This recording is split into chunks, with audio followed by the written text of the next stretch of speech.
People feel like they're too sedentary, like they sit on the couch and watch too much television or Netflix or whatever. But if you walk into pretty much any living room, where do all the couches and chairs face? Like they all face the TV. So what is that room designed to get you to do?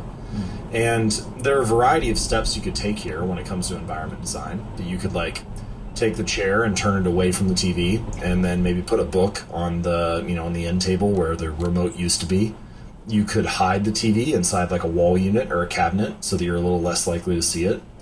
You could also increase the friction of the task. So, you could like take the batteries out of the remote control so that it takes an extra 5 to 10 seconds to turn the TV on. And maybe that's enough time for you to be like, do I really want to watch this, or am I just, mindlessly turning it on? You could unplug the TV after each use and then only plug it back in if you can say the name of the show that you want to watch. So you can't just like turn Netflix on and find something. And of course, if you really want to be extreme, you can take the TV off the wall and put it in the closet and only set it back up when you want to watch something bad enough to set it up. Or I had one reader who, she and her husband felt like they were watching so many sporting events that they decided they just were going to get rid of their TV, and their new metric was, if we don't care enough to drive 15 minutes to the sports bar to watch it, then we don't really want to watch it.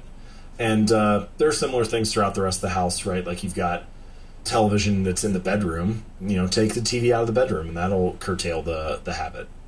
And then other health habits, like, for example, for eating more fruit or eating healthy snacks rather than munching on things that are unhealthy. When I was doing this, my wife and I would buy apples, and we would put them in the bottom of the fridge in the crisper, and I would forget that they were there, and then they'd go bad like 2 weeks later, and I'd be all annoyed that we're wasting money and wasting food and so on. And so I went and bought a big display bowl and put it right in the middle of the counter, and we store the fruit there. And now they're gone in like 3 days, just because they're visible. And you can do the same thing with like storing almonds and nuts inside a clear container on the counter, and then keeping unhealthy things tucked away like in the corner or the highest shelf in the pantry. There was one story I liked from a Stanford professor. His name's BJ Fogg. He writes about habits as well. He enjoyed eating popcorn. He didn't want to get rid of it entirely, but he just didn't want to eat as much of it. And so he took the popcorn out of the pantry, walked down the hallway, went into the garage, climbed on the ladder, and put it on the highest shelf in the garage. So if he wants it, he can just go get it. It's only 60 seconds away. But if he's feeling lazy, if he's exhausted after a long day of work, he's not going to go out and get it. That's really what this core environment design strategy is about, is can you make the good options the path of least resistance, and the bad habits less obvious, less visible, less easy. And therein lies the system. So the system helps us, and it begins the shift. And Right. there is real momentum here, isn't there? What have you found from your readers and some of your studies here on the sheer momentum when we begin to put these systems into place, and the brain begins to take over, does it not? Well, there are two different ways that you're kind of building momentum here. So the first is what I would just call I like to refer to habits as the compound interest of self-improvement. So the same way that money multiplies through compound interest, the effects of your habits multiply as you repeat them across time, right? So you save $100 for retirement this month. It doesn't really feel like a whole lot. It's easy to dismiss it. It's like, well, I can't retire on that. So, it's easy to say, why bother? But if you can stick to that habit, then you turn around a decade or 2 or 3 later, and all of a sudden you hit that hockey stick portion of the curve. And basically, it's a hallmark of any compounding process. All the greatest returns are delayed. And habits, they're not exactly like that, but man, it feels like that a lot of the time. You show up and you start to run, and you turn around a month later and you're like, man, I've been running for a month. Like, how come I don't see any change in my body? But similar to compound interest, all the greatest returns are delayed. And so if you turn around 2 or 5 or 10 years later, you realize, wow, those little 1% choices, slightly better or slightly worse, they really do make a difference.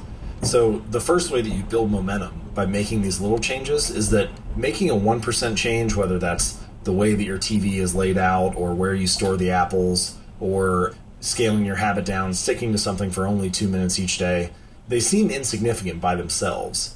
But the holy grail of habit change is not a single 1% improvement. It's like 1,000 of them. You start making these little ones, and then it's like, oh, maybe I could try this too. Pretty soon they compound, and you end up with some very remarkable results in the long run. And then the second way that the momentum builds up is that often these habits will ripple into other areas of your life. Like my keystone habit, one of my core habits, is working out. And I get the benefits of exercise when I do that, But there are all kinds of other things that happen too. Like I sleep better at night because I'm tired from the workout, which means I wake up the next morning and I have more energy because I'm well rested. I get this kind of post-workout high for like an hour or two where I have better focus. I tend to eat better when I work out. You would think, well, maybe you could just like let it slide, but my thought, for whatever reason, when I work out, I feel like, oh, I don't want to waste it. And at no point was I trying to build better nutrition habits or sleep habits or energy habits, but all that came as like a side effect of making those small changes. So there's progress both in the long run with sticking with the habit and letting those 1% gains accumulate and compound over time. And then there's also progress in the short run with the momentum of making a positive change rippling into other areas of your life. Mm-hmm. Yeah, it really does begin to yield a lot of compound interest in multiple areas. I love the book. I want to tease some of it here, let you teach a little bit here. There's a 4-step model of habits, and I think you've talked about some of these, but I just wanted to throw them at you and let our listeners here get a sense of how this model of habits leads to the 4 laws of behavior change that you illustrate in the book. Cue, craving, response, and reward. Just walk us through those 4 models. I think this is one of the most effective ways to look at human behavior, to look at a habit, and honestly probably most human behaviors, to understand what's going on when you take an action. The first stage is the cue, which is just something that catches your attention. Humans are very visual creatures, so often it's visual. It doesn't have to be. It could be, like your phone buzzing in your pocket. That's like touch. It could be any of the senses. But let's say you walk into a kitchen and you see a plate of cookies. That visual cue is the thing that prompts the habit of eating cookies. So first there's a cue. The second stage is the craving. Now, I use the word craving, but what I really mean, I mean it kind of in a broader sense. I mean the prediction your brain makes about what to do next. It's like the way that you interpret the cue. So let's say that you have 2 people and they walk into a room and there's a pack of cigarettes on the table. One of them, let's say they're a smoker, they see that and they interpret that cue as I should have a cigarette, right? There's like immediately a craving that follows seeing the cue. But another person, they see the pack of cigarettes and they've never smoked one in their life, and so to them it's relatively meaningless. It's just kind of neutral. And so the way that you interpret the cues in your life determines how you respond to them. So that's the second stage, craving. The third stage is the response, which is the thing you actually do. So, doing a push-up or smoking the cigarette or eating a cookie. And then finally, there's some kind of reward, which is the 4th stage. And all habits serve us in some way. Like in many cases, bad habits serve you in the moment, but don't serve you in the long run. So like eating a donut right now is great. It's sugary, it's sweet, it's enjoyable. But if you repeat that habit for 2 months or 6 months or a year, then the ultimate outcome is unfavorable. With good habits, it's often the reverse. And this is one reason why it's hard for them to stick, because behaviors need to feel rewarding in the moment. They need to have some kind of positive emotional signal associated with them for the brain to feel like, oh, hey, this was good. I should do this again next time. With good habits, it's often like, you go to the gym, it's effortful, you sweat, it requires sacrifice, and so it's a little bit unfavorable in the moment. But if you stick to that habit in the long run, 2 months or 6 months or a year later, it's very enjoyable and you get the results that you're looking for. And so with good habits, a lot of the challenge is, can we find alternative ways to be satisfied immediately while we're waiting for those long-term rewards to accumulate? But that's a quick summary of that 4-stage process: cue, craving, response, and reward.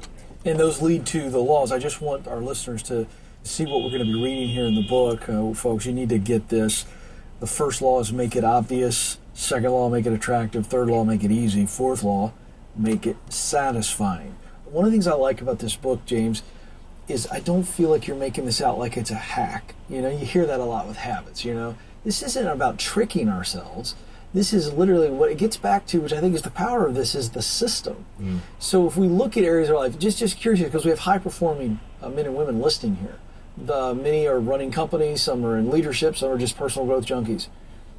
When you look across human behavior and then human performance, the system in each area, what buckets would you say, all right, if I'm coaching your audience, Ken, I'm going to say they need to be thinking about this bucket, this bucket, this bucket, this bucket, so that they begin to do a wholesale assessment of systems or the lack of systems in every area of their life, the key areas. What would you say would be the key areas that you would coach us on doing an assessment with? first of all, you're right. This is not a hack. This is really about Atomic Habits is about understanding how behavior works at like a deep scientific level, and then once you